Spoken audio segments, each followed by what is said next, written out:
Sonra kirpi var idi, dovşan var idi.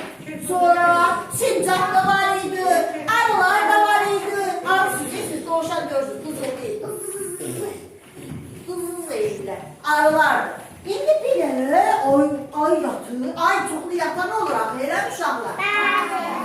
Birdən oyanır, görür ki, balası yoxdur, ay Allah, balası qaçır. Başlayıb balasını axtarma, axtar bala.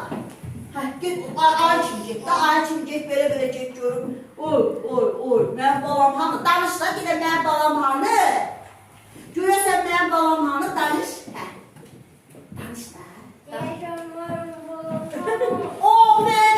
Aferin, ay sağ ol.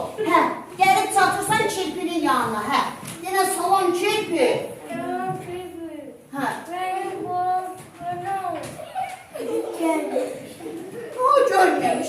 Görməmişəm. Ay, görməyib. Yenə axtar, get balanı axtar.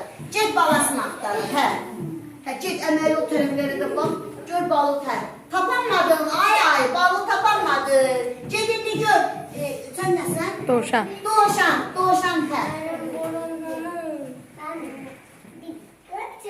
Bilmir, dovşan da bilmir. Get axtar yenə, get axtar. Balanı axtar. Balanı axtar. Get indi sincabdan soruş. Sincab.